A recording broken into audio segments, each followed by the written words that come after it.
Hello, everybody. Welcome to another edition of the Extra Shift. I'm Chris here, as always, with Brendan. How are we doing? Pretty good, pretty good. Yeah, it's we're getting real close to playoff time. We'll talk about that obviously soon when we get to it, but it's nice to just be getting to like the really kind of meaningful end of the season. We kind of got stuck in that mucky middle bit for a little while. But It's nice now for me to care. yeah. I'm not used to caring at this time of year. No, yeah, well, I mean, look, for the last few years I haven't really either. Like it's been, kind of out of the equation. I didn't think that this year was going to be a year that I was going to be closely watching box scores to see who, if the teams around the Penguins in the standings would win or lose. Yeah, it's fun. It's fun. But yeah, welcome. It's episode 229. Yep. We've been away for I think about a month. Which is kind of our standard. We intended to be a little bit more frequent this year, and it didn't really happen. Life gets in Life. the way. Oh, life. Yeah, As Desiree annoyingly sang. Um, yeah, but it's look, just been one of those things. Yeah. yeah, look, I still feel like as my little tagline today says, we're still more consistent than goalie interference, which the Yep. Penguins are 0-9 for this year. They have not I was won going to a say they've not had a good single. year with it. They've not had a single goaltender interference call go their way, to the point where, like, I've looked at a couple of them and go, I wouldn't challenge that. But there's a few where I'm like, based on the call that went against them in the last game, that should meet that standard. No, apparently the only rule of goaltender interference is fuck the Penguins. That's that, as far as I'm aware, that's the only rule. Yeah, I know that there's a lot of people going, "Oh, the Penguins are going to win. Your Penguins are going to complain." No, I was commenting on the fact that, like, watching it, I'm like, you've just not got one. No, I Like, don't care how much bizarre it is. Whatever the ruling is, fine. Just be consistent with it. And like there's it's been like so many things where like someone has pushed a player into the goalie, and if the Penguins are on the side of it that scores, it's no goal. If they're on the other side of it, it's a goal. That's the only consistency that I've noticed.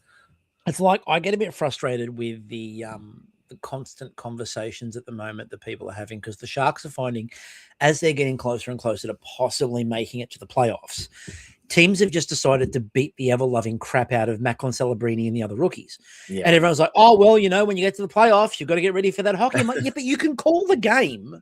Yeah, you can Like, still that Macklin doesn't Celebrini stop the gets penalties absolutely from cleaned existing. up.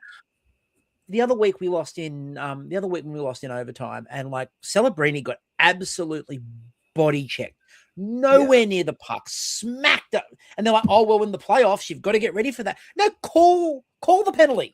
Yeah. Like, We're not in the he's playoffs yet. Like I absolutely, get but he's absolutely wiped out. Call the yeah. penalty. It's It this. Why do you have rules? Yeah, I mean, look, it's wild that we've just accepted. Like, I've had a friend who's gotten into like watching hockey in a serious way this year, and so I've been having to kind of explain to her the like Oh, good the luck. kayfabe around like NHL referees and officiating, and like it explaining it out loud to someone like how insane it is that like officiating in the NHL is not based on whether or not something was a penalty, but based on around like the internal picture in the referee's head about how the game should go and whether or not a team should or shouldn't get a penalty.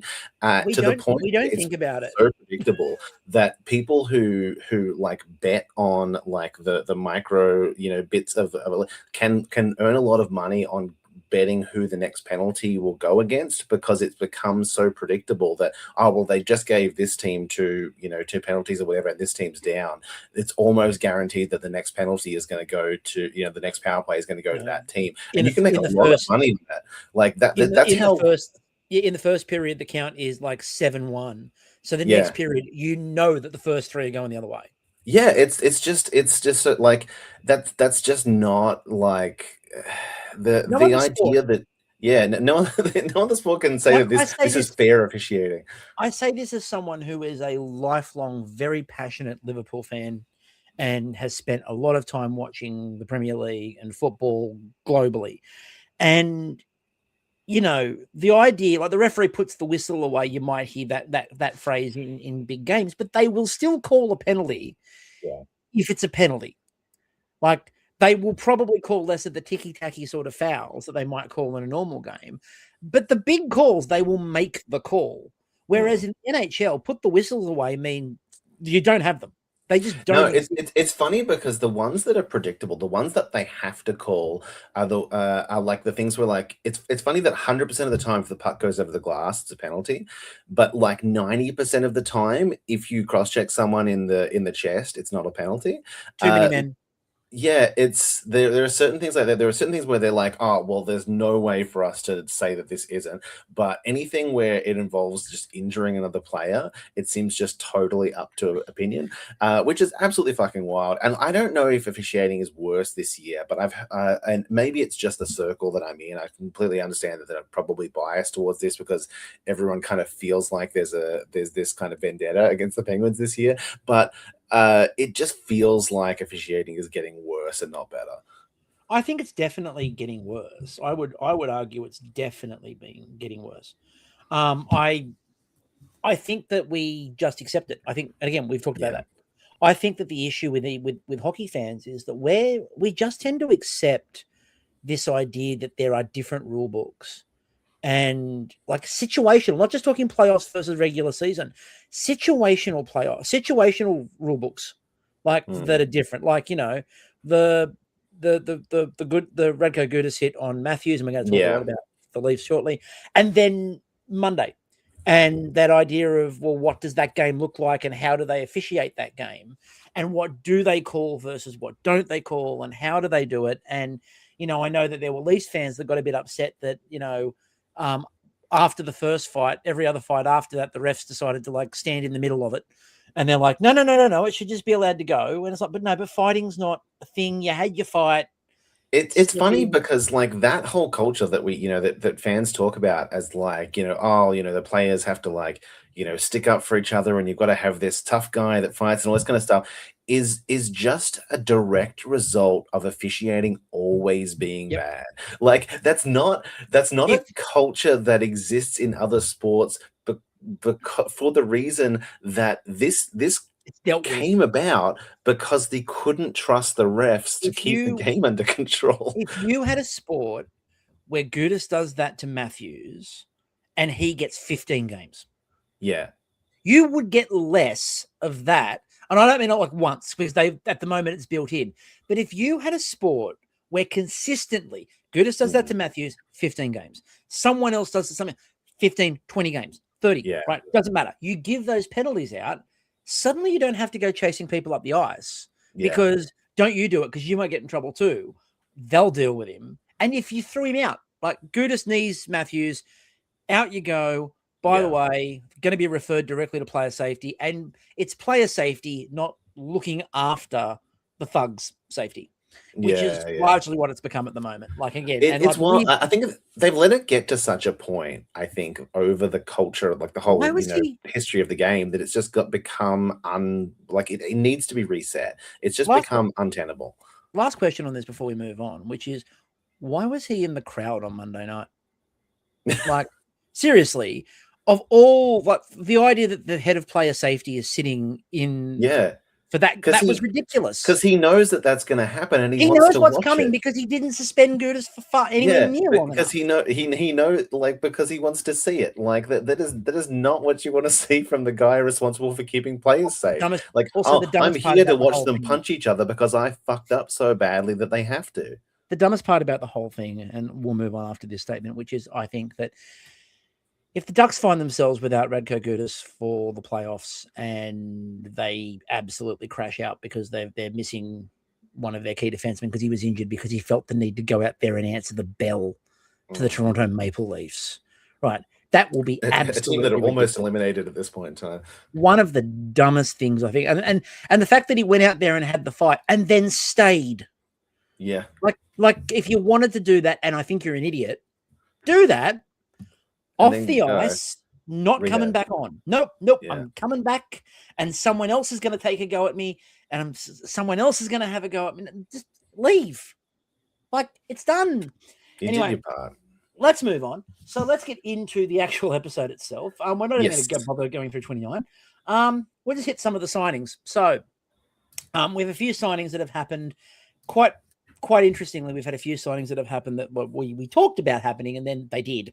So Nick Schmaltz gets 8 years at 8 with Utah.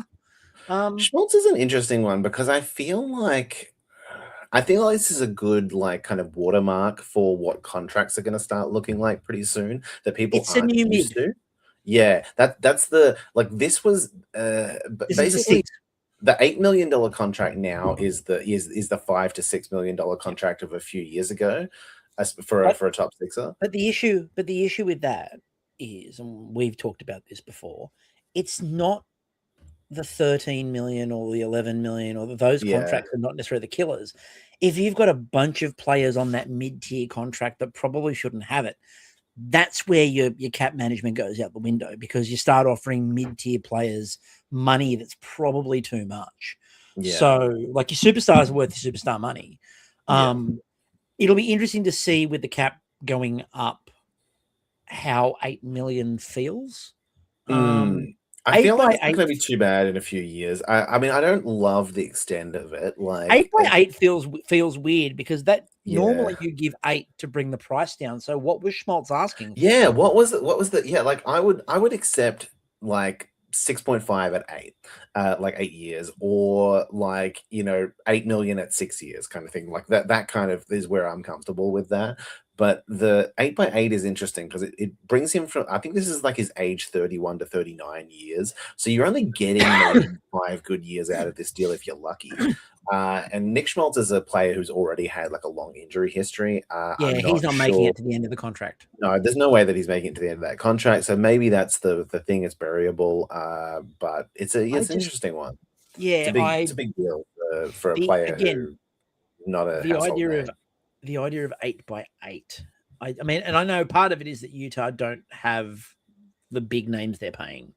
Yeah. So they probably can. But my point on that is, well, if you want to have the names that you're going to pay, filling your roster up with a bunch of 8s, probably not going to get that done. So, and the thing is, we know for a fact that, Ryan Smith wants to build a team with some superstars. He's talked about this. When he bought the team, he was like, we want to bring some big names into Utah. They were trying to work something out to get Mana to go there at one point. They've every superstar that pops up, they're trying to get in on. Now, if you're going to fill your roster up with a bunch of contracts that are mid-range and sort of bolstering that number, it's going to be hard to get teams to take those back. So, I think you kind of you've got to make your decision. Do you want to be committee, or do you want to be by a superstar and some lower? You've got to sort of make your decision. Peugeot 3 years at 485 with the Islanders. I'm fine with this because it feels like, how you say there are those players that just feel very one team. Yeah, I mean, Peugeot is funny because he wasn't always an Islander, but he feels like in his heart, in his heart, he's always been an Islander. It's him and Stan Fischler together on the island. Yeah, it's right there. Him and Stan. I know he was in Ottawa for a long time, but yeah, I think Stan's actually no longer with us. I think he died earlier this year, but Stan Fischler's still on the island. It's funny because in my mind, the next player, Jordan Eberle, is still an Islander, but he's not, and he hasn't been for several years. Yeah, I know. I find it really, it's very funny that I know he's a Leaf and I know Toronto. I still, when I first pictured Tavares, the Islanders jersey. Still in the Islanders jersey. Yeah, I still and I know that it's earlier with the Leafs because he was in pajamas, for God's sake. Yeah. I think it's just once an Islander, it sticks with you. It's like some kind of STI. It's the stench of the island. It's all the fishing. But 2 years at 5.5 for Jordan Eberle in Seattle, which I think is fine. Once an Islander getting that's what I mean. But look, I think Eberle he's done pretty well at this point in his career to be pretty productive for a 35-year-old. I'm not I'm not super sure what this kind of production looks like in his age 36 and 37 years for That Jordan Eberle in that Seattle. contract feels a lot like the contracts that Washington gave out post Cup of Yeah, thank you for your service, have some money. And but like that nothing's feels a happened in bit Seattle. Like, there's no reason to give those but it deals. feels but no, but what it feels like is thank you for coming here when we needed someone. Have Yeah, some yeah. money. I It mean, feels it's not a terrible deal or anything. It's just you've also got to be careful for like 35 plus contracts as well, that this isn't a variable contract. Like they don't get much cap relief if they try and like buy this out or yeah, send him down. once it's over 35, obviously that cap relief is Yeah, so non-existent. he's 35 now. So this deal will be a 35 plus Yeah, contract. it'll be 35, but they can't bury it.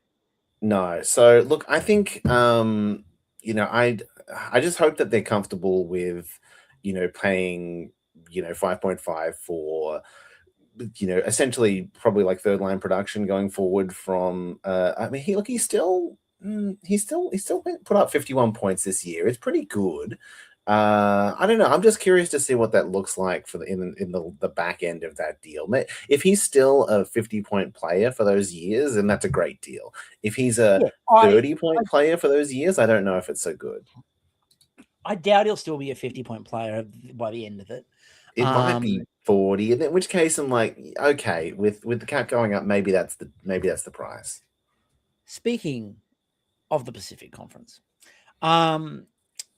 two Sharks contracts to talk about.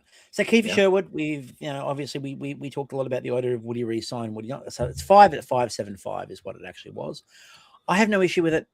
I'm fine with it. I'm good with it. There are a lot of people who are very unhappy with it. I'm not, because I don't think that's a lot to pay Kiefer Sherwood.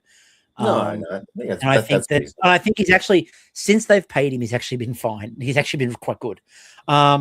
So I will say he's older than I thought he was. Yeah, he is. He was much. He came into the system much later in Vancouver, and that was one of the reasons why they weren't going to pay him, because he's older than you think he is. But that makes sense. In my mind, he was like 26 and he's 31. So I have no issue with that. 5 at 5.75. It's not too bad. There are a lot of people going, "Oh, you don't want to spend those assets when you could." Well, like, we're going to move some other things around next year because we need some defense. So yeah. Like, I think that's fine to have Sherwood on that. I think there are some other players that are going to come off the books, which will bring some cap back the other way. So I don't think that's going to be a massive issue. Alex Nedeljkovic, now 2 years at $3 million. He's been mostly good this year. The 2 years at $3 million contract coincided with him shitting the bed, and being in goal, and largely being responsible for our really horrible run of like 5 in a row where we just couldn't win, which is a really badly timed 5 in a row where we just couldn't win. The positive being we're in the Pacific and nobody's very good. And somehow, and we're going to talk about this a bit later, and somehow we are 1 point off the wild card with a game in hand. So it is still actually in our own hands, but that's not Nedeljkovic being in net. That's everyone going, oh my God, I hope Aski's okay. And so, look, he's been largely solid. He's been largely fine to really good at times. This end of the season's not been fantastic for him. I hope that it's not, I got my contract, I can relax now, because I actually don't think he can relax, because remember, we did go out and get another goalie, and I don't think they will have a problem if he's not particularly great in burying that.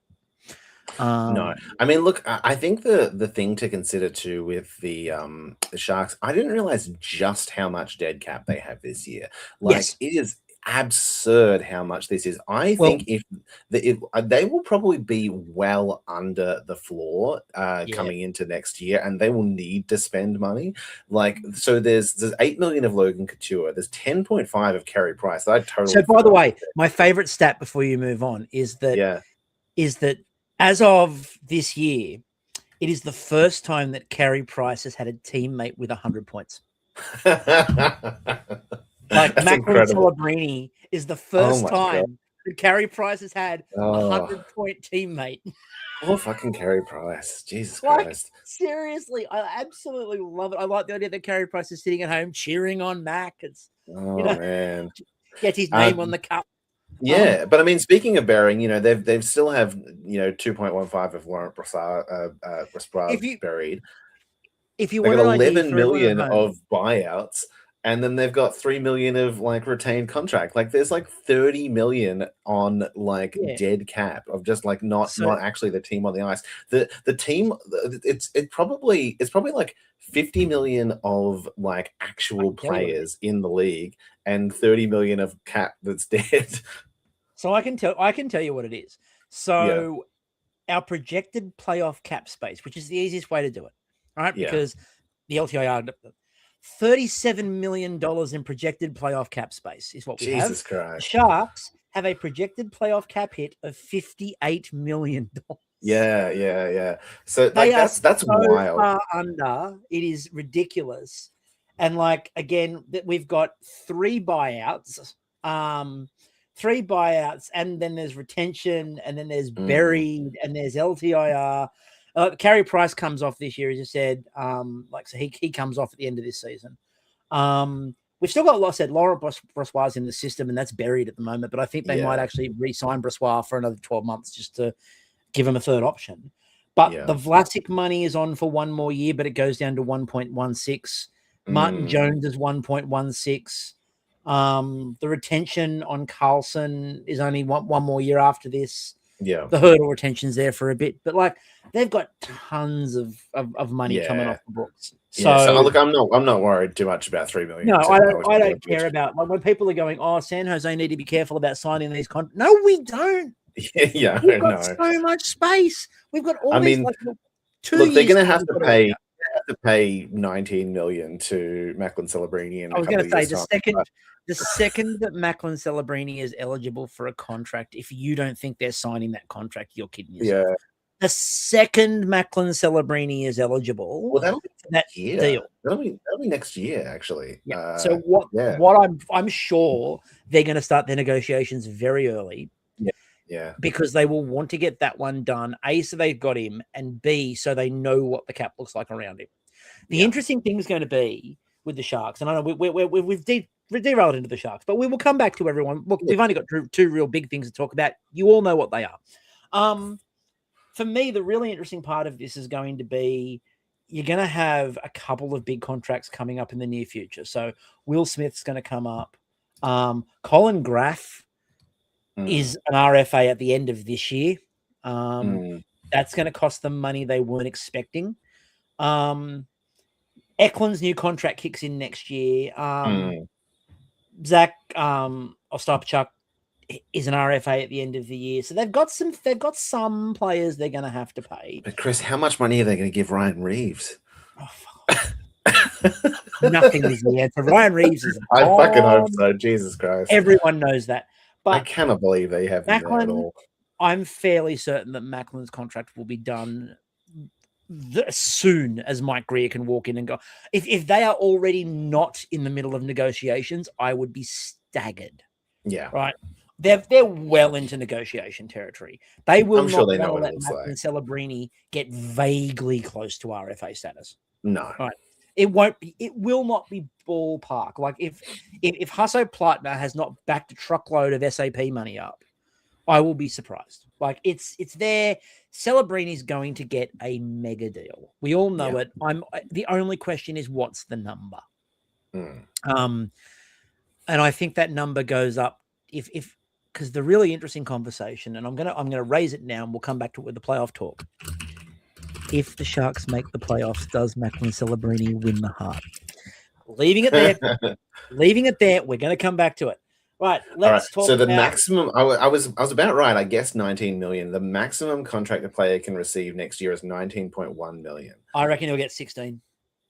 That sounds about right to me. I think 15, 16 is probably. I reckon 16 is what he's going to get. Yeah, and the current highest is obviously Draisaitl at 14. So that I reckon 15 plus sounds about right. He'll get 16 at the max. Yeah, it depends on the length.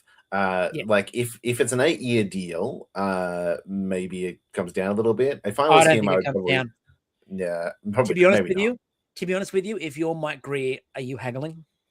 No, I would sign him. There for are other 16. players you will haggle around.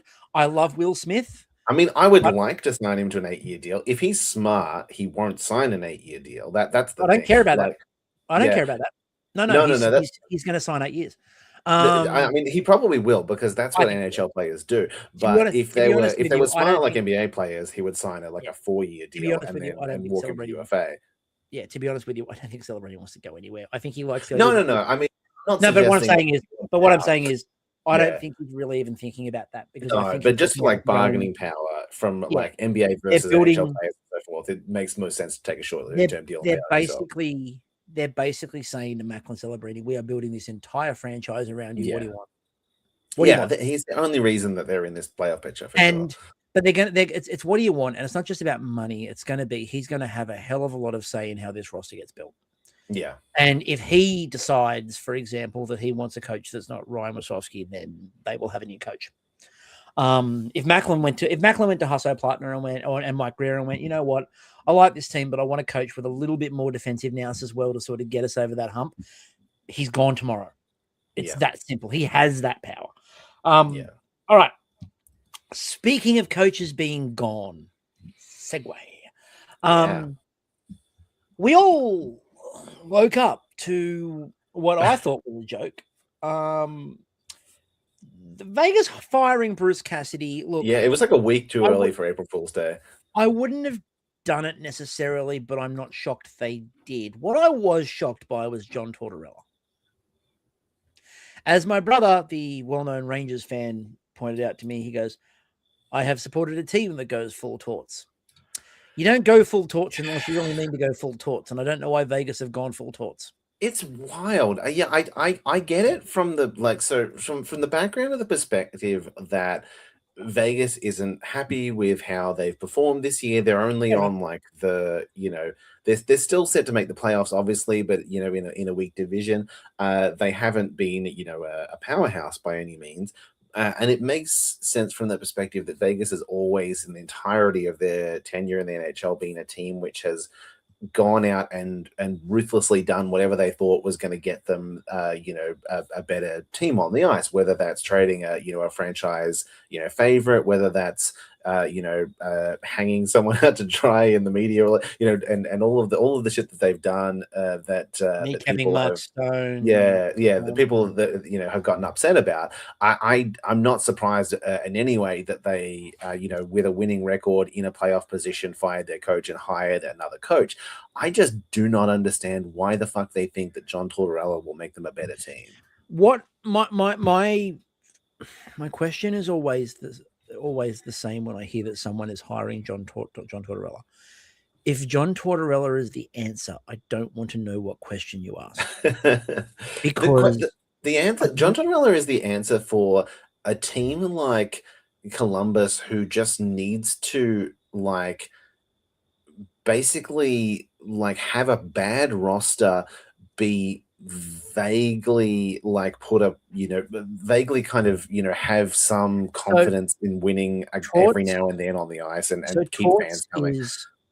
So Torts is, look, the best way that I can describe it for people who are old enough to remember, John Tortorella, for me, the equivalency of John Tortorella is Mike Keenan. Yeah. You hired Mike Keenan when you were just pissed off with your team. Yeah. And you wanted somebody to be really curmudgeonly and horrible and just be a prick for 12 months.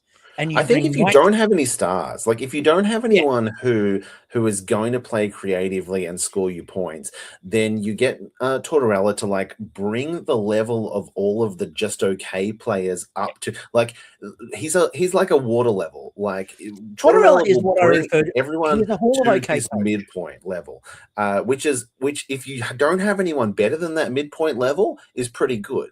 If all of your team is just whatever guys, if you're running the Seattle Kraken or whatever, I totally understand hiring John Tortorella because all of your guys are at that level already. But if you're Vegas and you have Mitch Marner, you have Jack Eichel, you have Mark Stone, these are not the players that do well in a John Tortorella system. They will Mitch Marner probably strikes score a me as lot. someone who's not going to pay attention to a word Tortorella says. No, probably not. And I imagine that it probably gets Tortorella like booted out within a year. But at the same time, I think that he's going to expect them to do these defensive things that just are not in their wheelhouse. So, and are we going to expect to project these players like Eichel and Marner for like 10 less points next year because they're being told they've got a back check now? So the way that to continue my Mike Keenan analogy, because I think it actually is very pertinent. People remember that Rangers team winning the Stanley Cup and talk about Mike Keenan got them that Stanley Cup.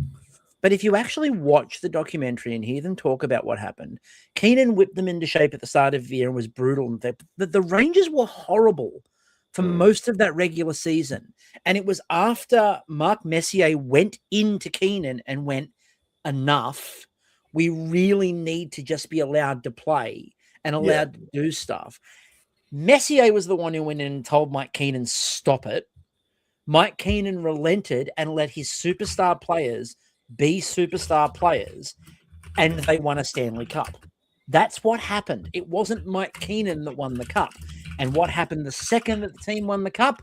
They fired Mike Keenan into the sun, right? They were never quite the same after that again, but that was also because of an aging roster. It was the one golden run the Rangers could find. But Mike Keenan got them to a certain point in that season, but it was basically like Messier and co who turned around and went, no, up there with like Mike Richter being unbeatable in the playoffs. That was what got the Rangers that cup.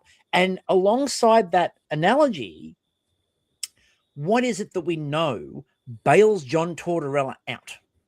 Good goaltending. Yeah. So again, it's not a surprise that the year that he won the Jack Adams was also the year Brodsky's contract year, right? Yeah. But this is the thing: you've got his best year, really. You'd argue outside, and like I know you've got the cup year, but like outside of this, his best year is probably in recent memory is that year in Columbus.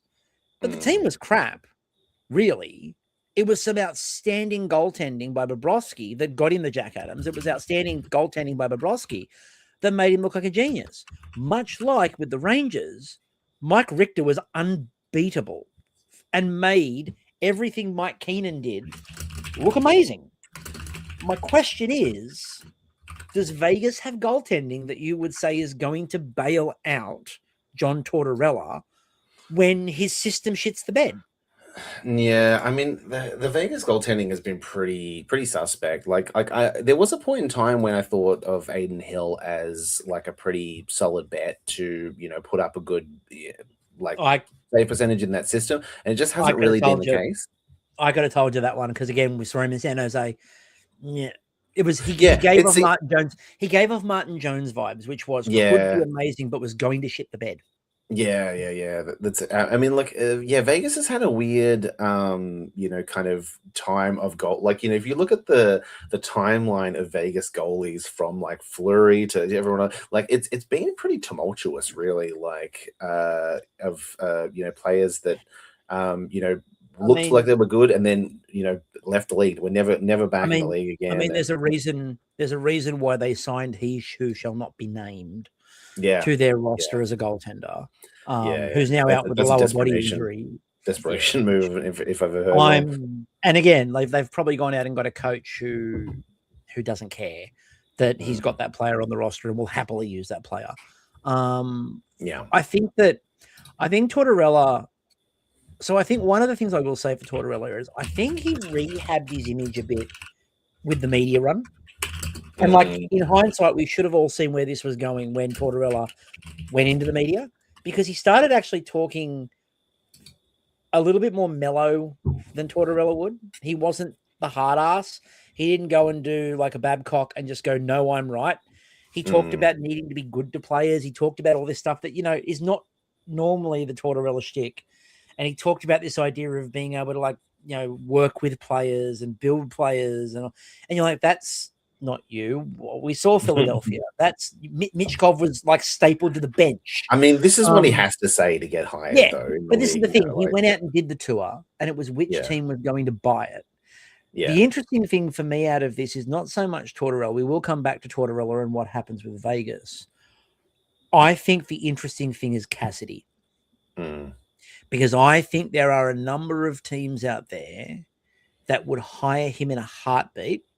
yeah, And I'm wondering if, and when we get to our next conversation, I'm wondering, and I said to you midweek when it happened, I'm wondering if Toronto didn't clean out now so that they can get a jump on the general manager search, so they can get a jump on the coaching search. Because I feel like that's it.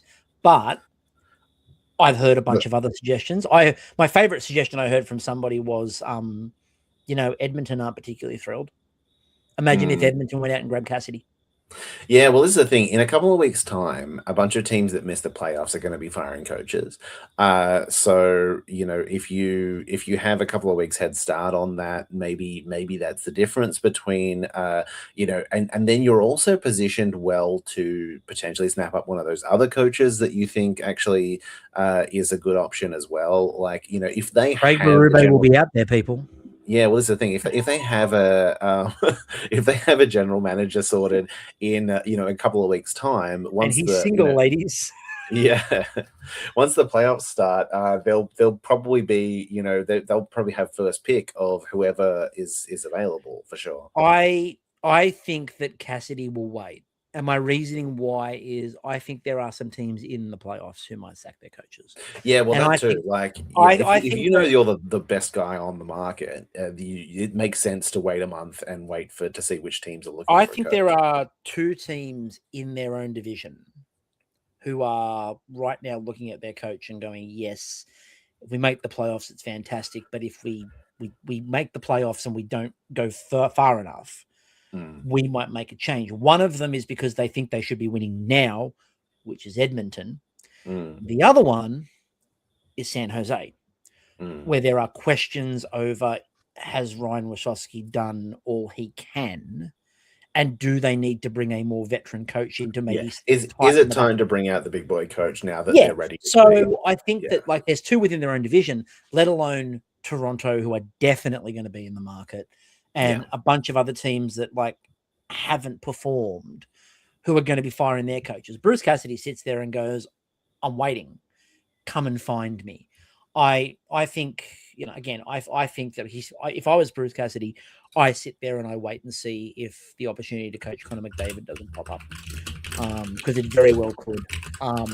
Because I don't think, again, I think part of the issue, and it's the issue for Vegas, is I don't think anyone in the Pacific is necessarily happy with their coaching. And I think that there's definitely going to be some movement in that market. In terms of what Tortorella brings, do we think that Tortorella has... Look, this feels like a move to prepare for what is likely to be a first-round showdown with Edmonton. Do we feel like putting Tortorella behind the bench of Vegas gives them anything over Edmonton? No, not really. I mean, I get it. I get the sell from the Tortorella standpoint of being like, oh, we're going to be more, defensively oriented. We're going to play, more, smarter, all the bullshit thing that they'll sell or whatever. I think just what it's going to do is it's going to stifle the offensive firepower that they built there. Like, the thing that pushed Vegas over the line of being a competitive team was getting Eichel in and having that kind of star scoring power. And I think that this jeopardizes that. I think that they were this whatever team for a long time before. Curmudgeonly defense. Yeah. They were a curmudgeonly defense. Then they got Eichel. Now they've added Mana. And the idea was to move towards having some more free-flowing offense.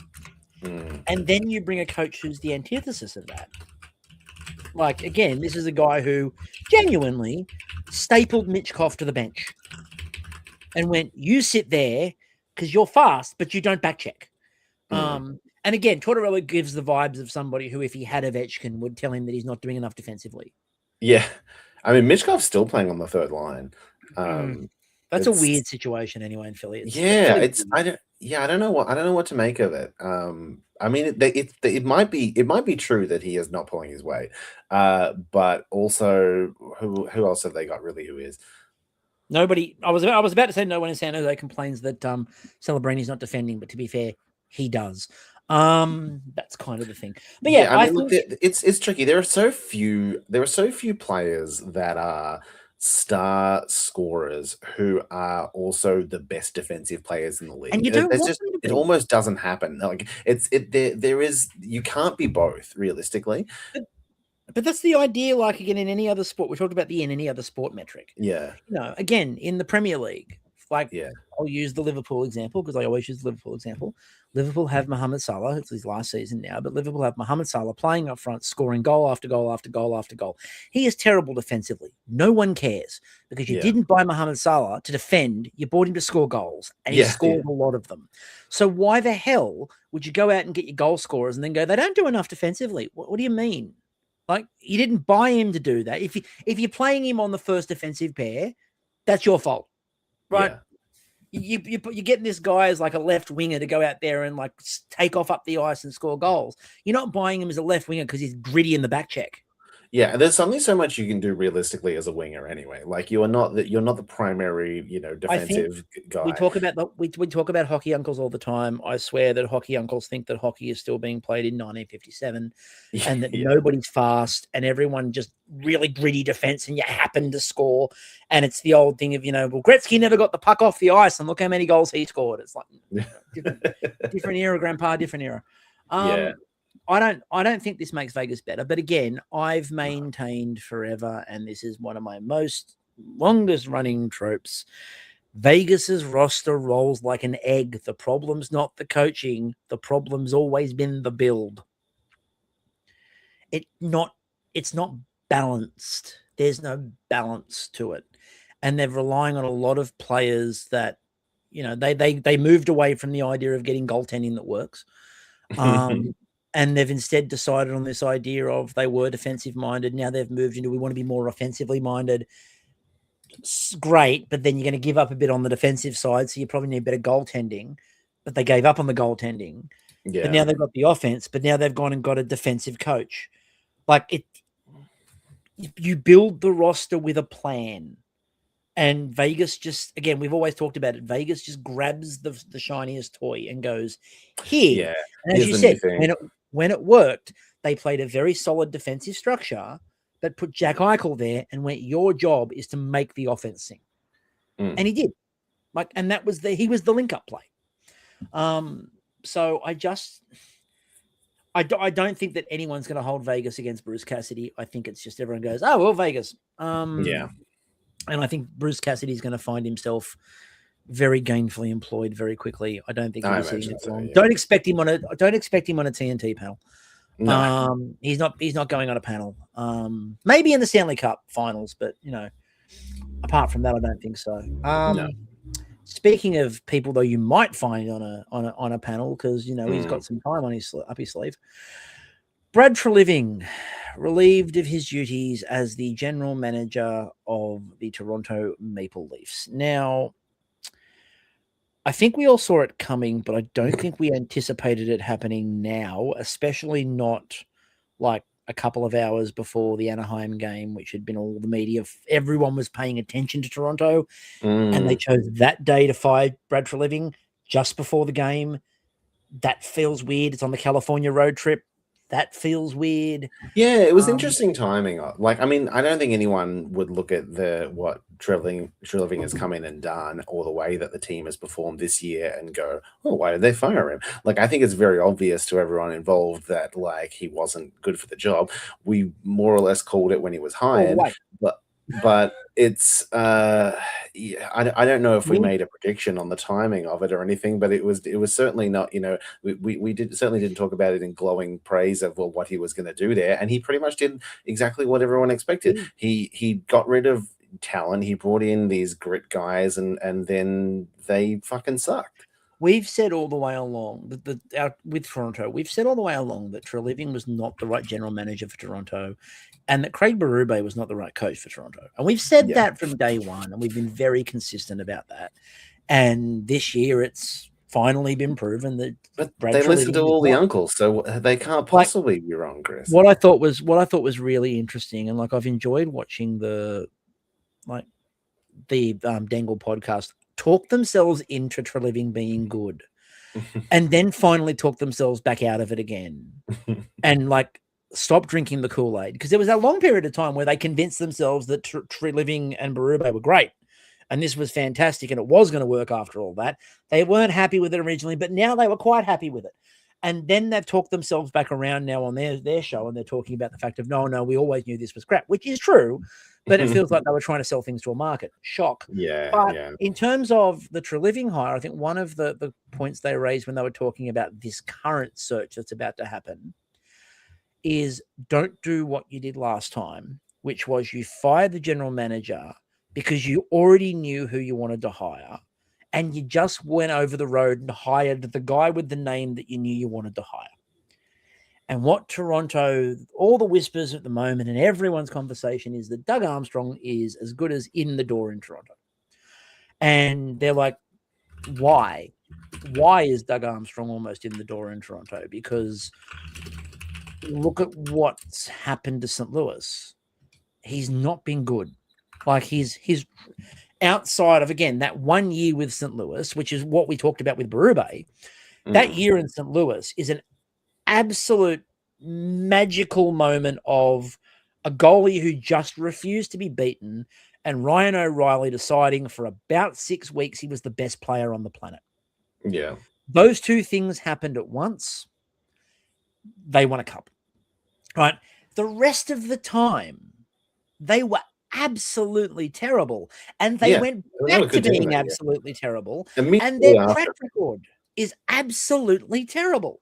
So why you would look at, like, you've got the coach and you're talking about bringing in the general manager, why would you do that? It's wild that they were like, I know this 3-month period, this is the real guy. This one particular thing in this exact environment, that's the thing. Not the other years of proof of what this guy is.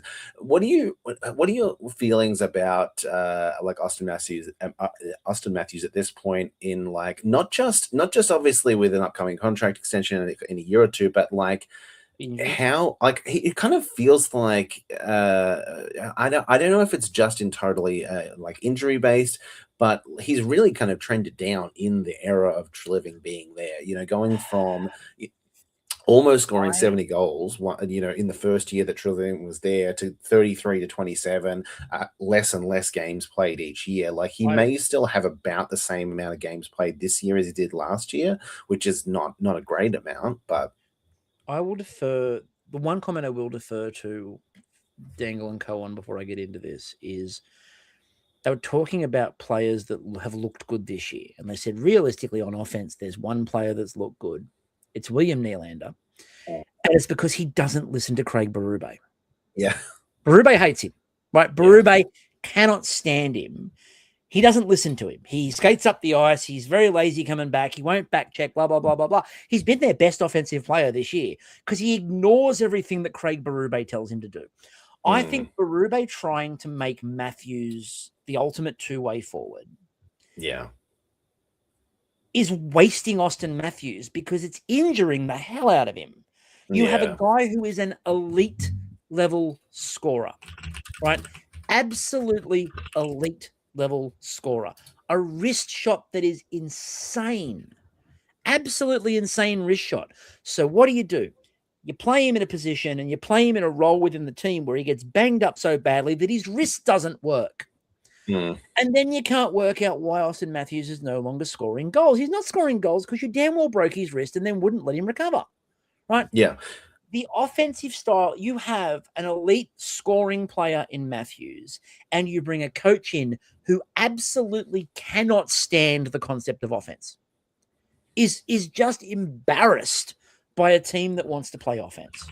And you surround him with William Nylander, and a bunch of guys who are sort of mid-range players. If you want to know anything about what the problem is in Toronto in terms of the build and the system, all you've got to do is look at, one of the biggest trades they made out when they sent a certain player over to Seattle, who has been absolutely on fire since the moment he walked in the damn door over there. In Toronto, it was like, oh yeah, we're getting some scoring here and some scoring there. And Bobby McMahon's gone over to Seattle, and he's become the second coming of Gretzky.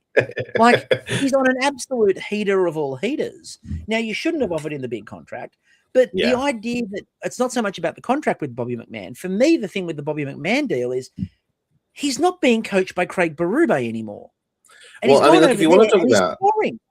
Yeah, I mean, if you want to talk about like coaching impact in terms of deployment, in terms of impact, if we look at like Matthews' deployment, he basically has an almost identical like time on ice the last 3 years during like this kind of curve down of his scoring. He plays about 20 to 21 minutes a night. In his record year where he almost scored 70 goals, he put up 369 shots on goal, which is an average of 4.5 shots per game, which is huge. Like, that's volume. He's a volume shooter. Like, this is like Alex Ovechkin level scoring. Like that the reason that he scores so many goals is he takes so many shots. The next year, obviously, there's some injuries and so forth, but he plays the same amount of minutes. He only puts up 261 shots, which is, to correct for the 67 games that he played, 3.9 shots per game. That's like almost a whole shot less per game. And then this year it's even less than that, 3.8. So you're really kind of seeing this curve down of scoring opportunities. I haven't looked at the data. I would imagine they're probably not as good scoring opportunities either. His shooting percentage is curving down. In that 69 goal year, whatever, that's almost an 18.7% shooting percentage. There's no way that that's sustainable. But his career shooting percentage is about 15. He is a high volume shooter, but also a high quality shooter. So I would be shocked if he was getting the same quality of chances playing this style. If you want him to score 60 plus goals, you can't have him up and down the ice just shooting 3 shots a game from a distance. They're just mathematically not going to happen. So my concern with Treliving, and I think the thing that condemns Brad Treliving, is if you look at that forward group around Matthews, Nylander, Tavares, right? You've got Nyes, who is really good. I'm not going to say he's not. But then you've got Domi, Michelli, Dakota Joshua, who everyone seems to think is like really young, but he's 29. Callie Yarncroc, Nick Robertson, Stephen Lorenz, Easton Cowan, Pizzetta, Bogaroo, who is just in the lineup to fight at the moment. That's why Bogaroo's there. Right. That's the forwards. The defense. Now, again, Toronto got rid of, this is my other big complaint with obviously the job that Treliving did. You got rid of Mitch Marner. First of all, you didn't move him when you could have moved him with, no trade protection. So you could have just moved him and got whatever you wanted. You lose Mitch Marner.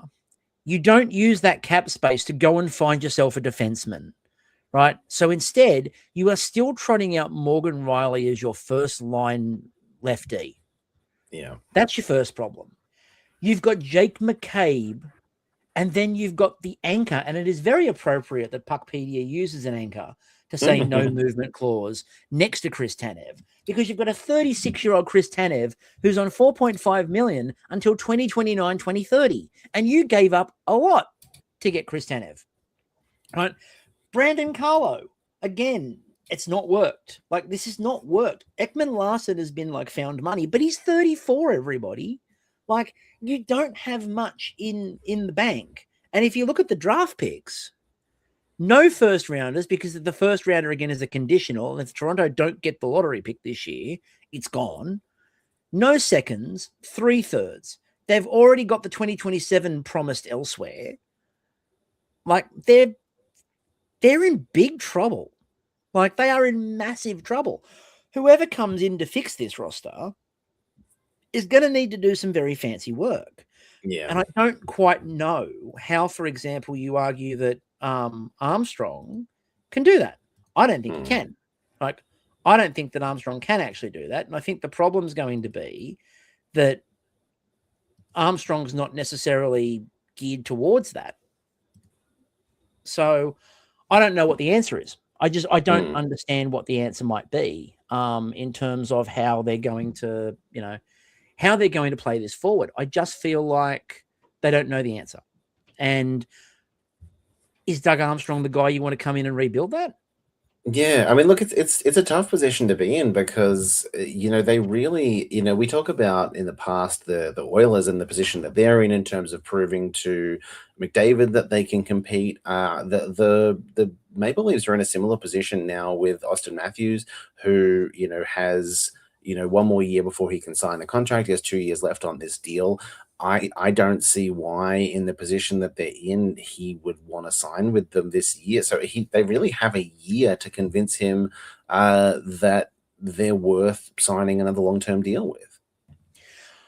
I don't think Austin Matthews, if I was Austin Matthews, I would be having conversations. I would, first of all, if Matthews is not involved in the conversation for the next general manager, something's badly wrong. Yeah. You want him on your side. You want him to be like, we did everything we could. Now, the bigger question that's been raised, and it's been raised by a few people, but the bigger question that's been raised at the moment is about Maple Leaf Sports and Entertainment.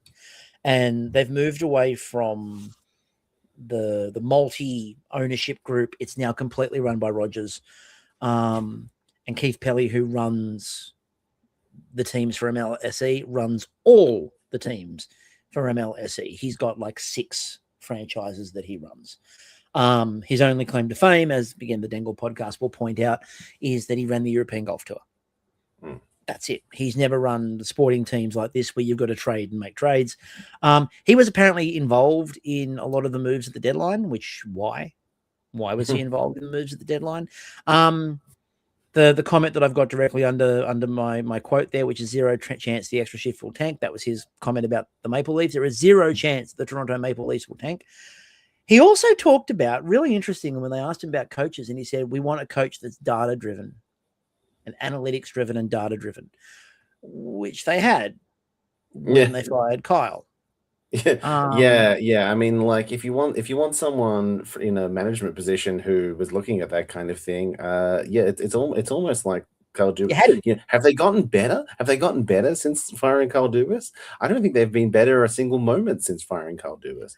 I don't think they've. I think that again, and we are unashamedly both. Obviously, you're living the I mean, look, I don't think that he's a flawless GM or anything. But I don't think there is. But the thing is, I don't believe there is a flawless GM. No, I think that, and the other thing is too, I find it very interesting that people were prepared to give Treliving a pass for Calgary, saying that it was an interfering ownership group. But Kyle Dubas's last 18 months were largely Brendan Shanahan saying, no, you can't. Yeah. And then, and they talked about it when he was trying to make some moves that he was trying to make at the deadline before he got fired. The reason some of the moves didn't happen was he had to ring Brendan. Yeah. Every time he wanted to make a move, he had to ring Brendan Shanahan and say, can we do this? And basically, some of them were nixed by Shanahan going, oh, I don't know. Then when he said, I think we might need to make some moves, and talked about the idea of moving Mitch Marner, Brendan Shanahan fired him.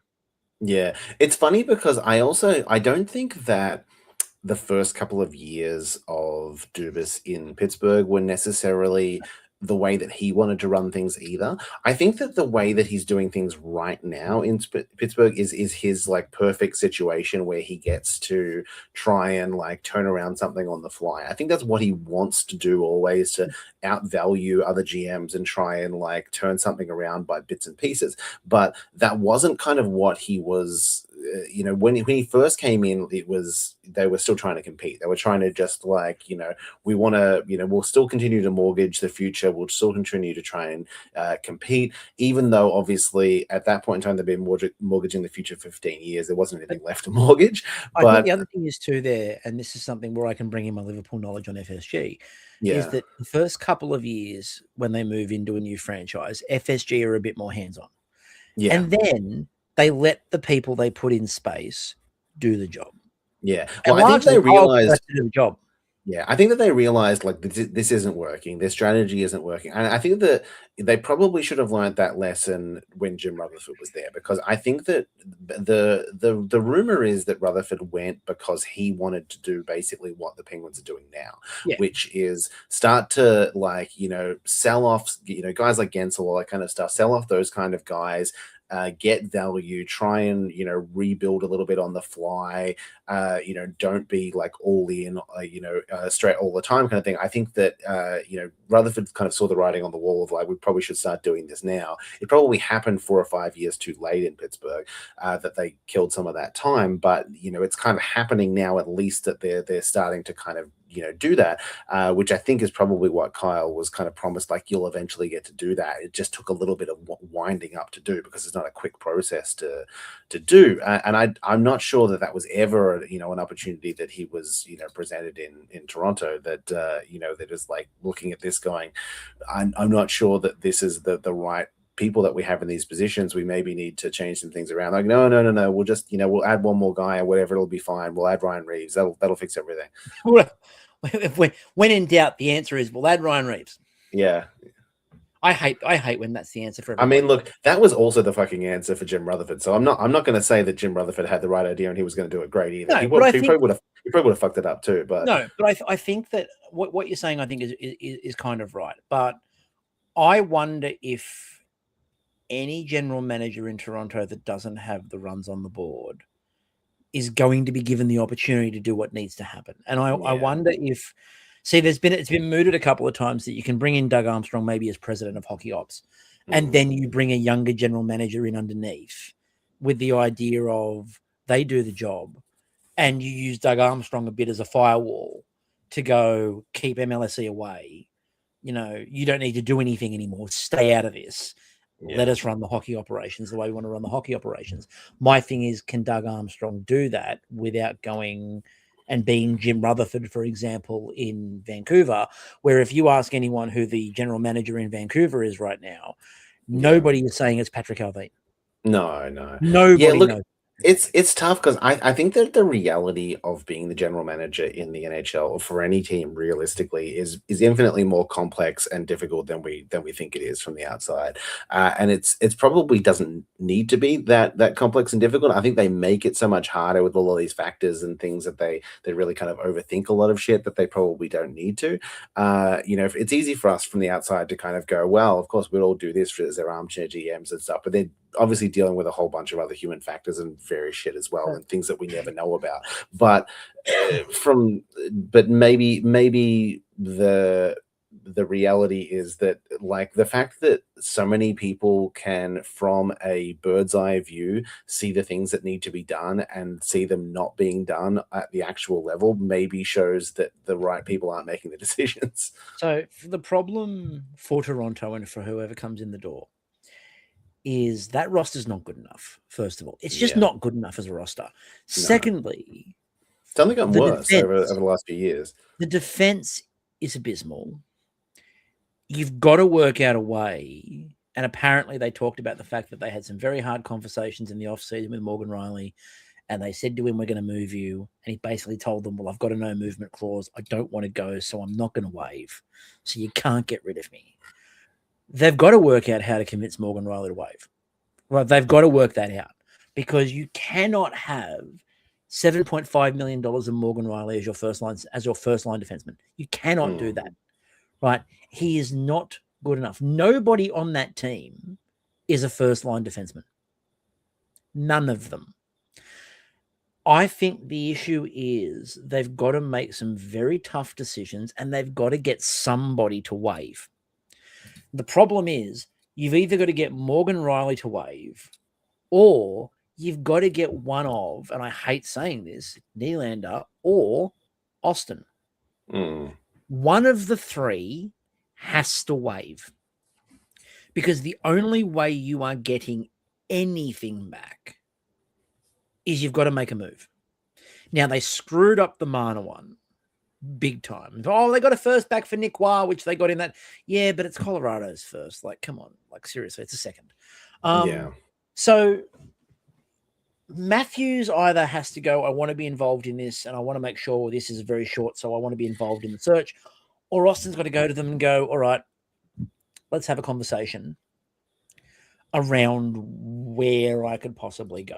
For some reason, his name came up with San Jose a bunch. I don't know why. I'm thoroughly confused by that. I don't think there's not a chance, because I think there's no chance. But I mean, they've got the cap San Jose would move Will Smith and blah blah blah and blah blah blah for Austin Matthews, and I'm like, I don't think they would, to be honest with you. I really don't.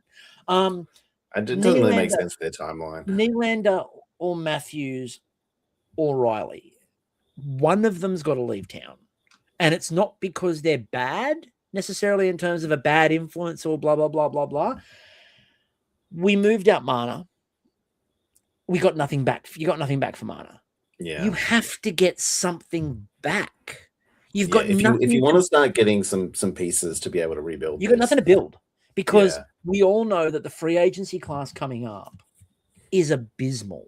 I don't think that they have their first either. Let me check. No, I said before, this year's first is protected.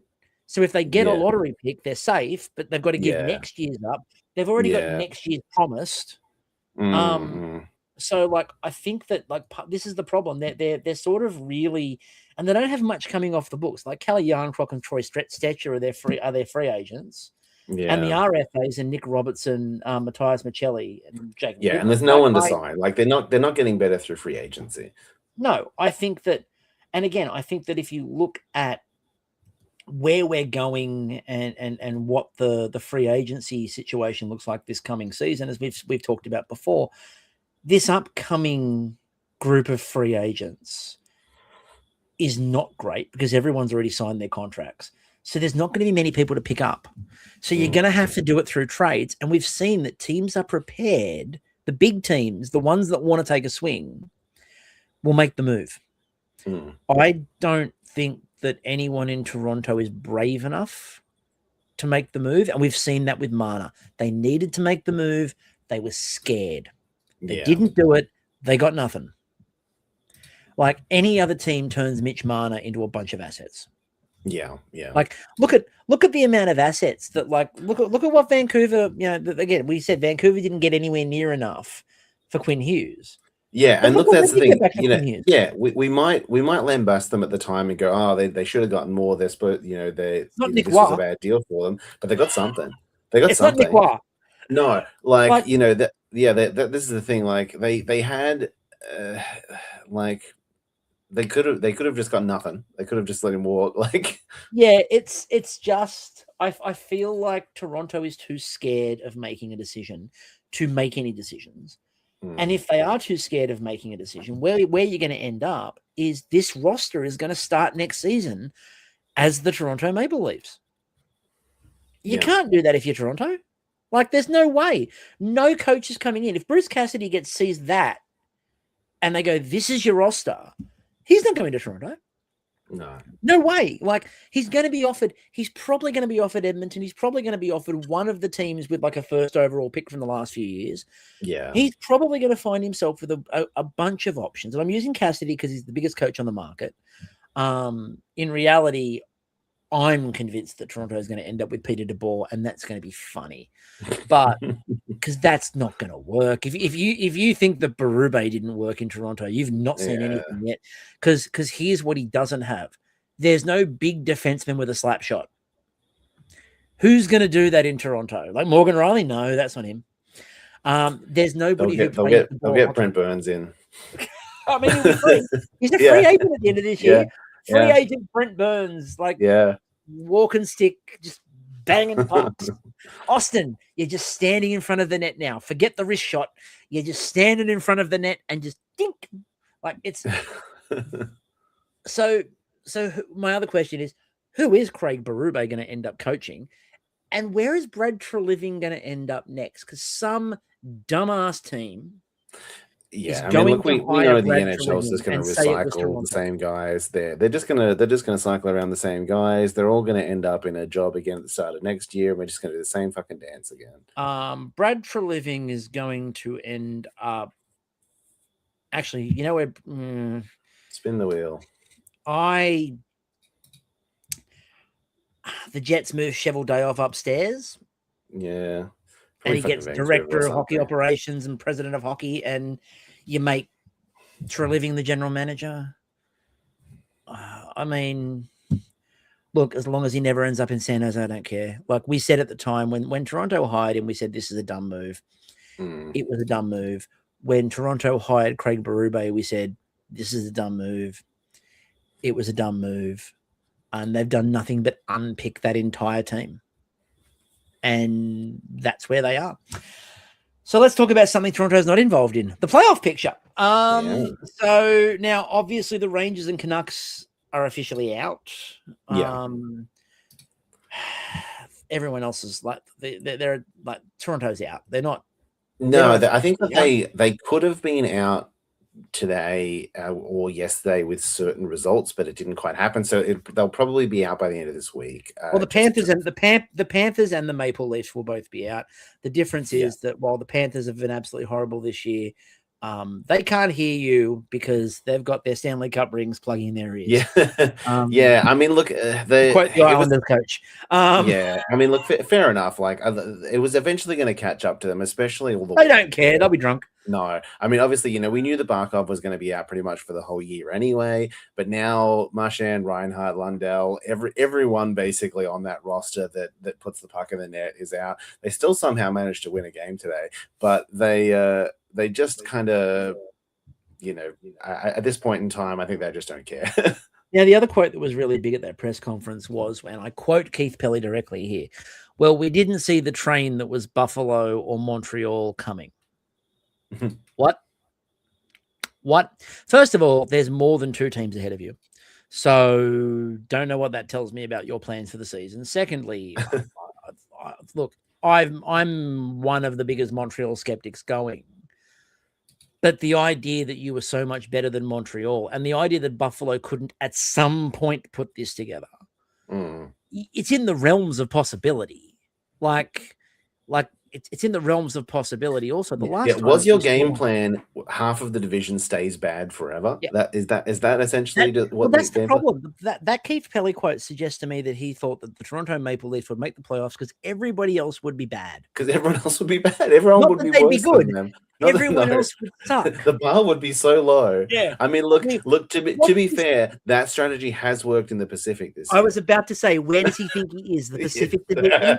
We have that market cornered, ladies. It's absolutely wild that still at this point in time, no Pacific team would be in a playoff position in any other division in the league. And I don't care. We're 1 point out. We're 1 point out of the wild card. Like it doesn't matter. Like all these people going, oh, the Pacific Division's terrible. Oh, the Pacific Division sucks. First of all, the Pacific Division is the most fun division in this damn league.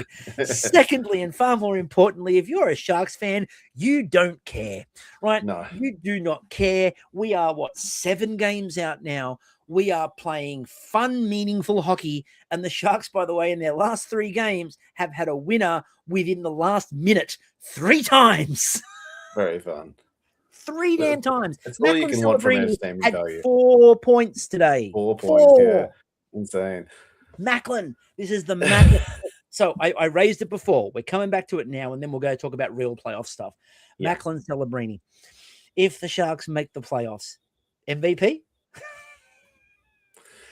He's the reason. He's the whole reason. Right? Yeah.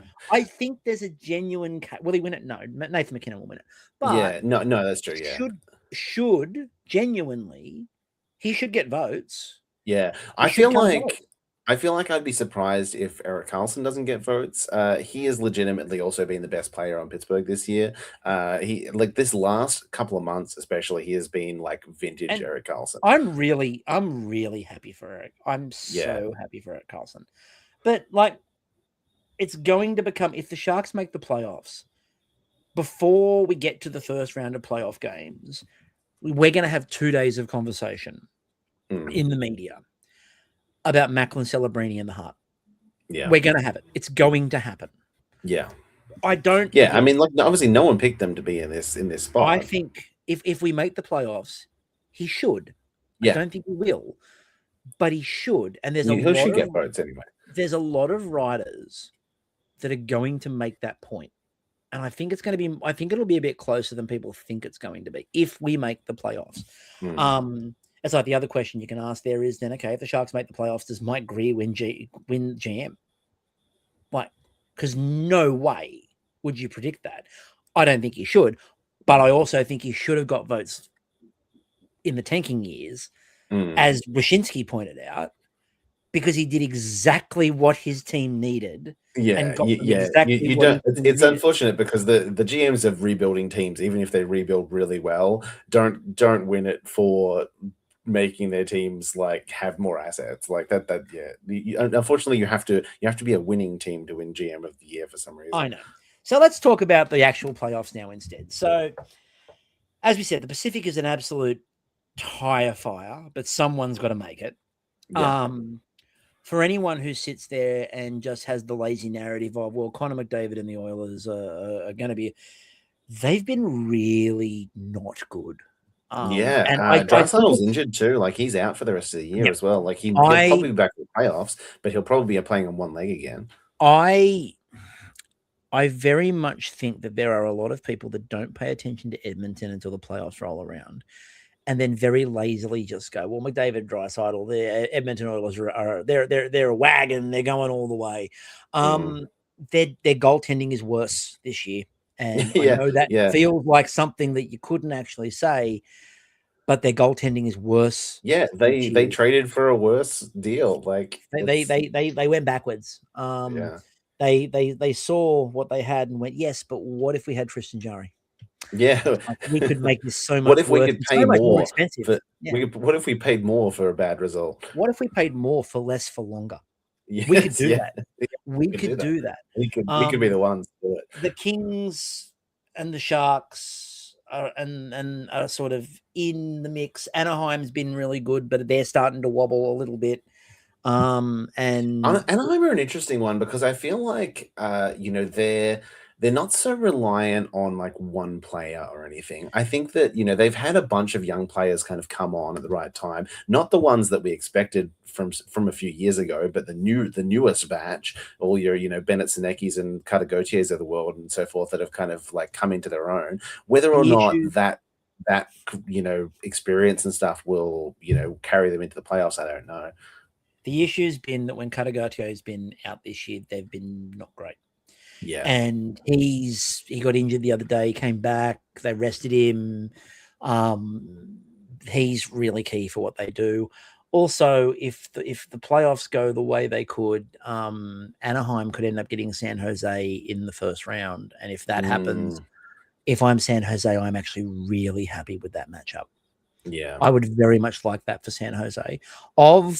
Of the teams in the Pacific, if San Jose is going to meet, like, because they'll end up meeting whoever wins, I think the only one out of those teams that San Jose probably don't want to see is actually, surprisingly, the Golden Knights. I actually think they'd be very happy to see Edmonton too, because I think, and that would be a track meet, because neither team can defend.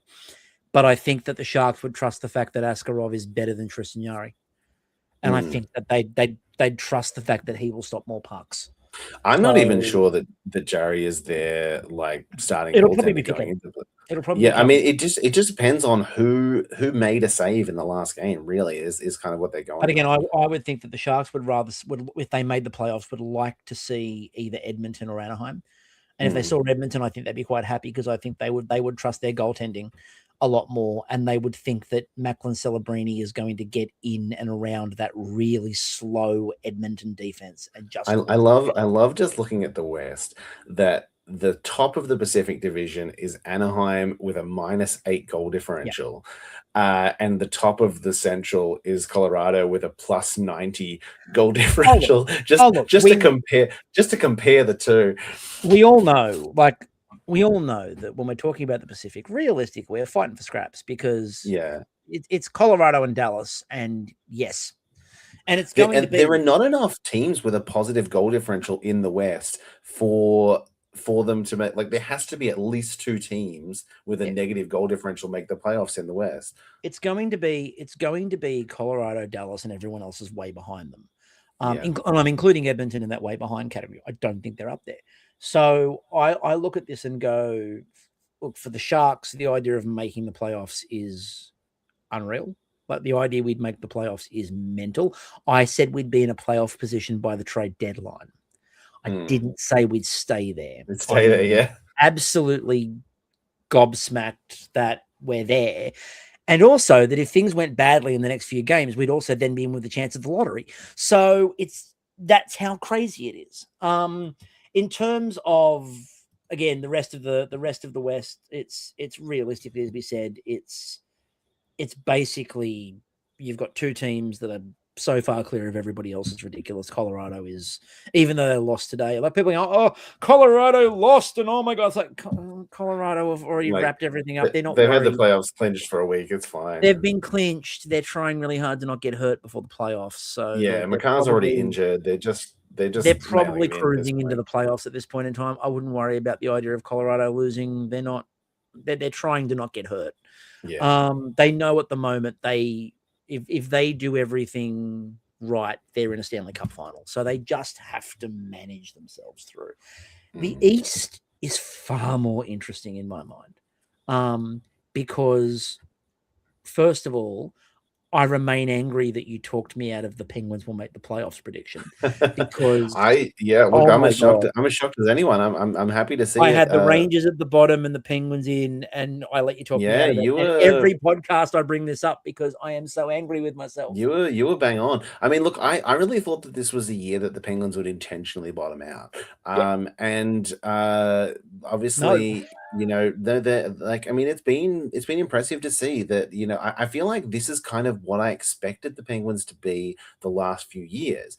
they And won when the they other let day me without Sid down, and Gino. Like, yeah, I mean, they kind of let me down each year. That, like, those guys were trying, but, like, the supporting cast weren't necessarily there. I think that they've done well to kind of create a culture this year, and a supporting cast of players who just keep pushing. In the previous years, when they would let a goal in, you would see just the team deflate.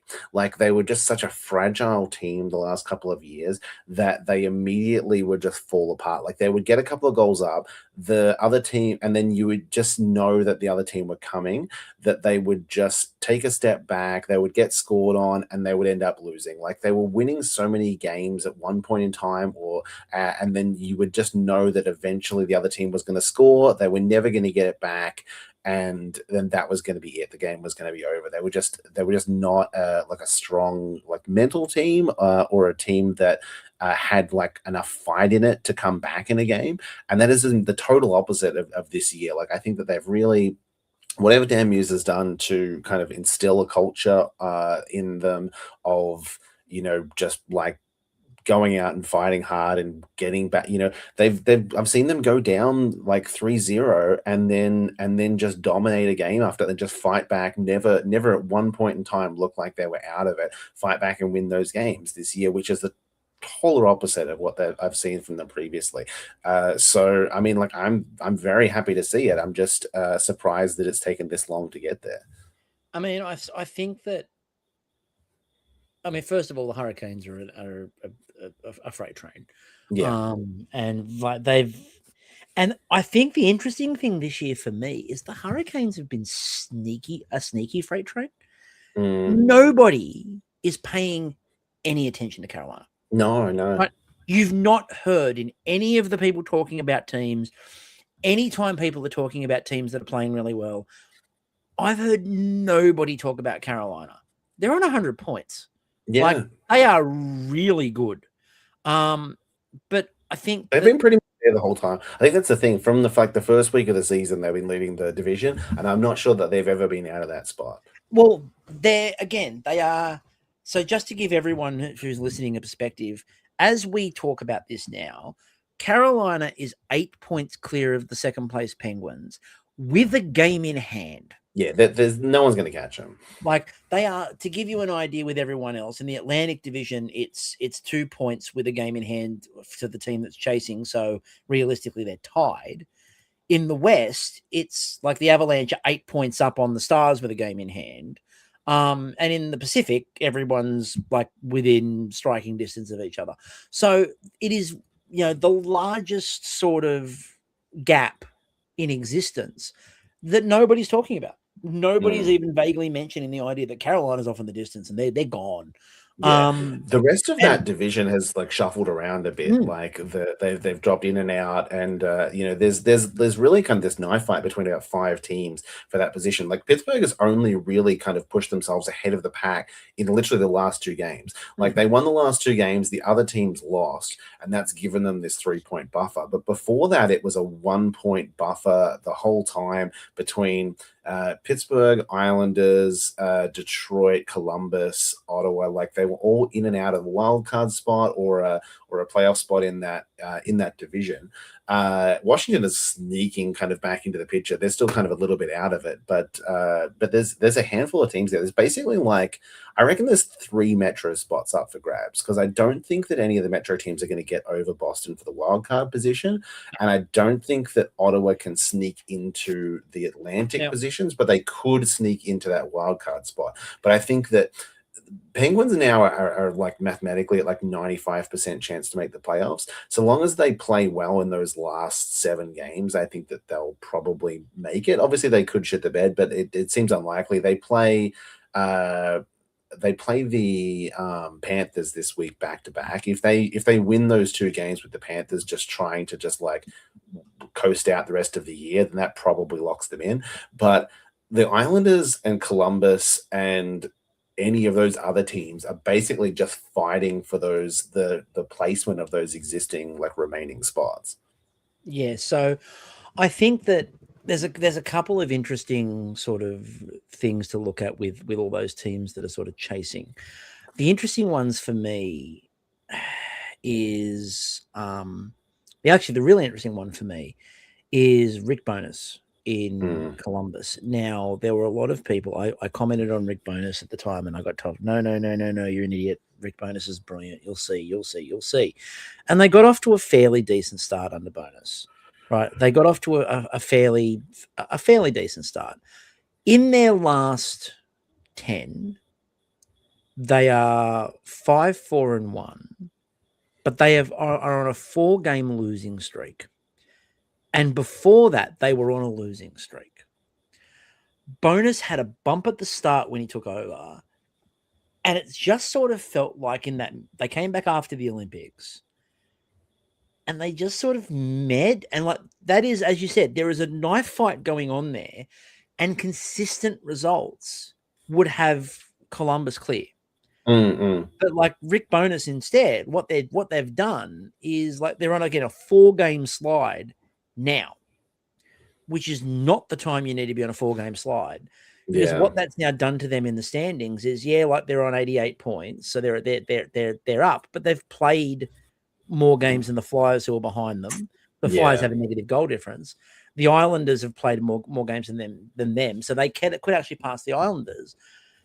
But it's a really precarious position for the Blue Jackets, especially given that, the Bruins, obviously, as we said, with the first wild card in the Atlantic, but like the Senators and the Red Wings. Yeah, it's funny. The Red Wings really look like they were a lock for a playoff spot a few weeks ago, and they've really just fallen way out of that picture. 6-1.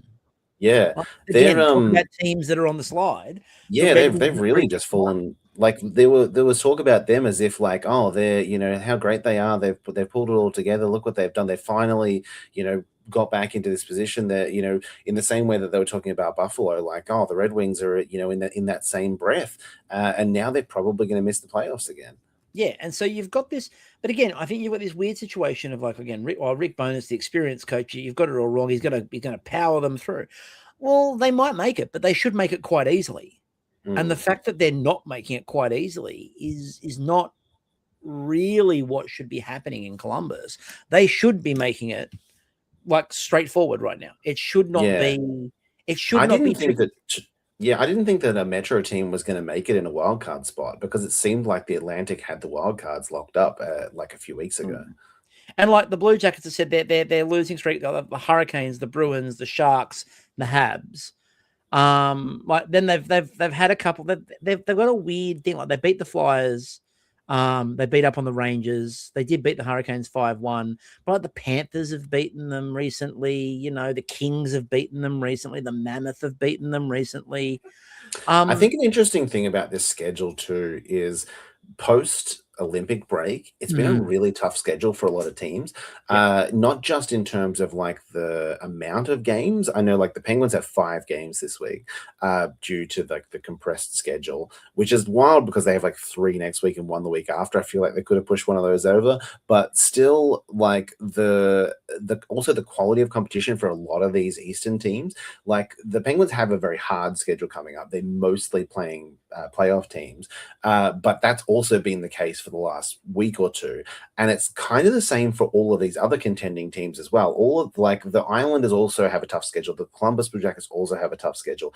It feels like everyone is kind of just fallen into this like trap at the end of the year where they were cruising and then they've just hit this wall of difficult teams to play against and just immediately fallen out of the picture. Well, it's like again, like the Blue Jackets. So the Blue Jackets closing sequence to make the playoffs. They've got to play the Hurricanes again tomorrow. Yeah. I think today, I think it was the Hurricanes. I can't remember if it was the Hurricanes or the Penguins, but I think the Hurricanes are playing the Blue Jackets twice in the space of less than 24 hours. Yeah. So it's the Hurricanes, the I feel Jets. like all of the in-division Hurricanes games are all at the end of the year. Yep.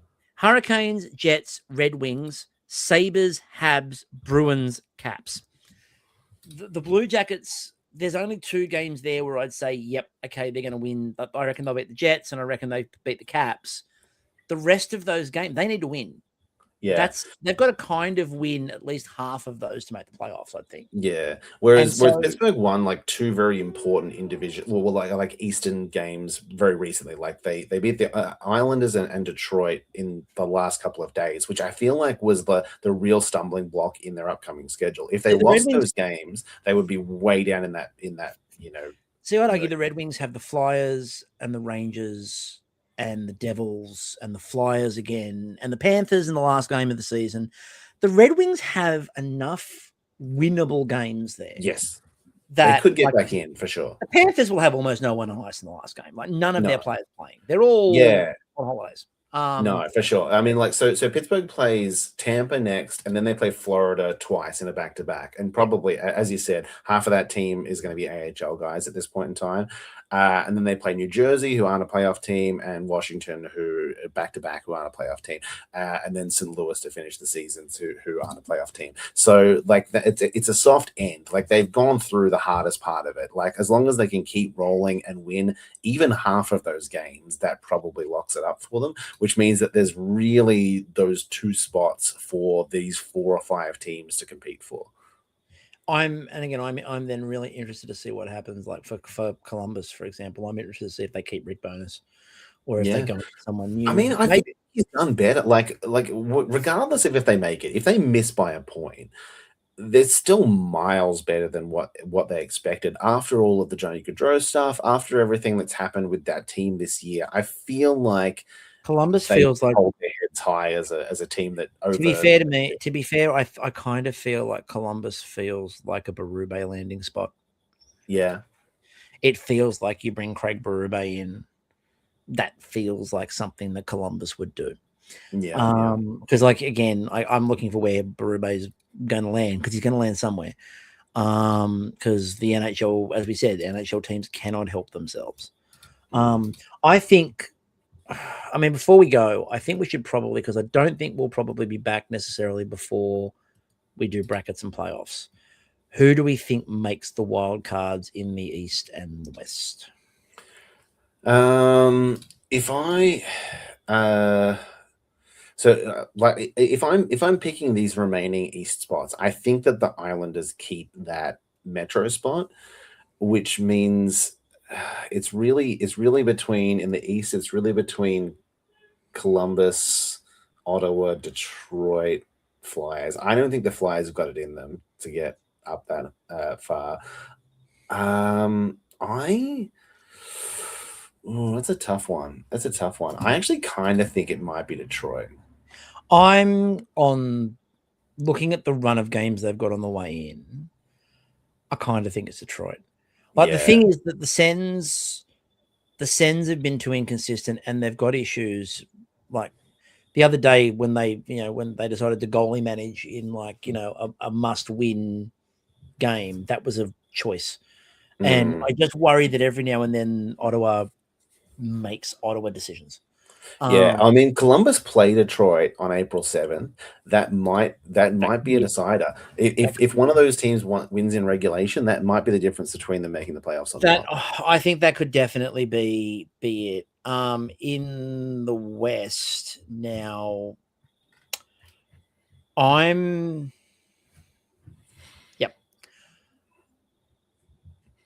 Sharks. I think so too. I think that they've got the games in hand to do it. So here's the run. They've got 9 more games. So for people at home, here's the run. Yeah. They play Toronto tomorrow.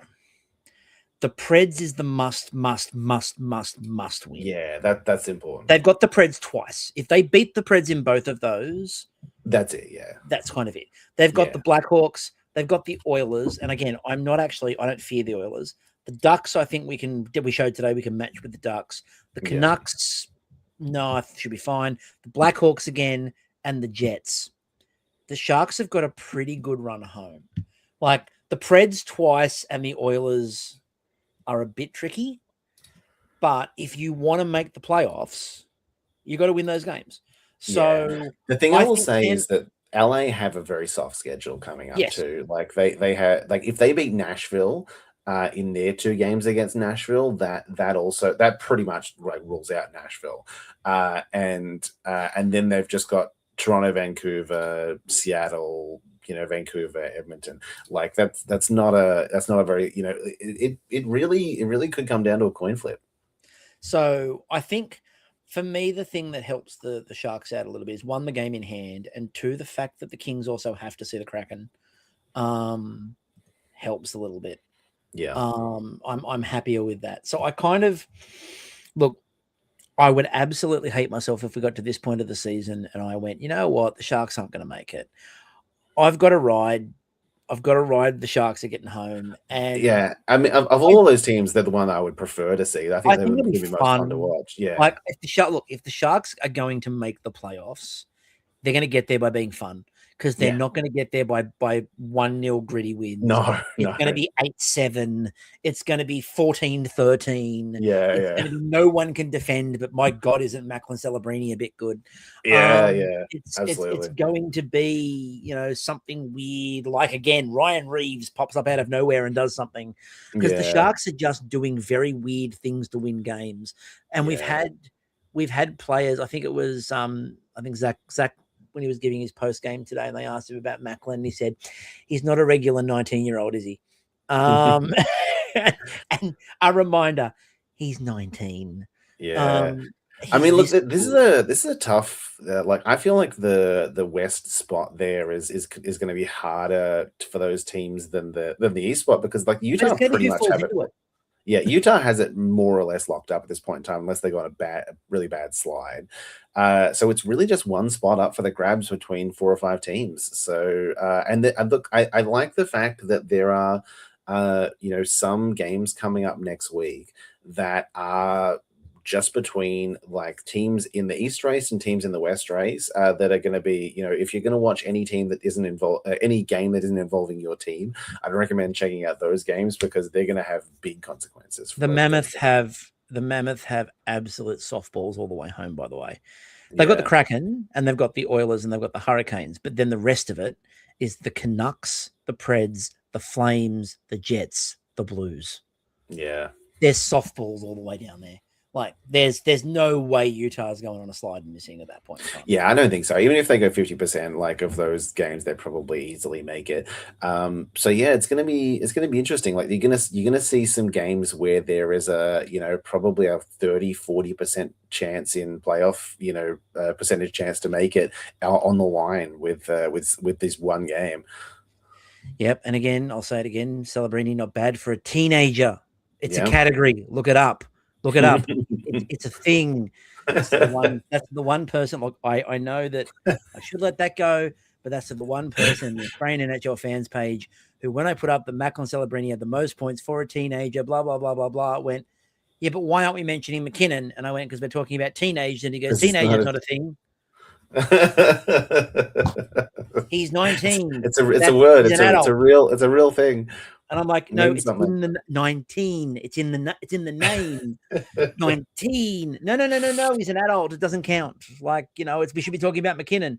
Yes, because Nathan McKinnon has had no flowers. Yeah, because it's there's one thing we very don't easy do. to compare an 18-year-old and a 26-year-old. Like, if there's one thing we don't do enough, it's talk about Nathan McKinnon and his greatness. Yeah. Like, how many times in the last couple of years have I picked the Avs to win? I think it's been every year for the last 3. And spoiler alert, it's happening again this year. The thing is, too, like, if you want to compare McKinnon, at 19 to Celebrini at 19, McKinnon didn't really come on and become the player that he is until about 21, 22. Yeah. He wasn't as good as Celebrini is now at 19. And look, the thing with Macklin is it's a bit the same with all the other young players. Is it's avoiding injuries, and that's the key for Macklin. If he avoids injuries, the trajectory's there. So, like, I think that it's like there's that weird debate online about, is he generational? And what's he from Evolving Hockey refuses point blank to say he's generational. Because he's like, no, well, Connor McDavid exists and you can only have one generational player. So it's Connor McDavid and it's not Macklin Celebrini. And everyone's like, shut up. Like, seriously. And he's like, just because I don't think he's the generational player doesn't mean I don't think he's good. And it's like, get out of your data-driven head and, like, just, yes, like, Bedard and him are fantastic. Bedard just needs a supporting cast. And that'll do it. So we will be back probably when we've got the playoff picture sorted. If the Sharks get into a game that might decide it, I may do some live commentary on that one, but we'll see what happens with that. But in the meantime, thank you everyone for listening. Thank you everyone for watching. Please make sure you share it around. Please make sure you like it. Tell everybody about it, because obviously, we get a lot of really good feedback from people who watch. We get a lot of good feedback from people who watch, but share it out with people, right? Share it. Anyway, we will catch you all later. See ya.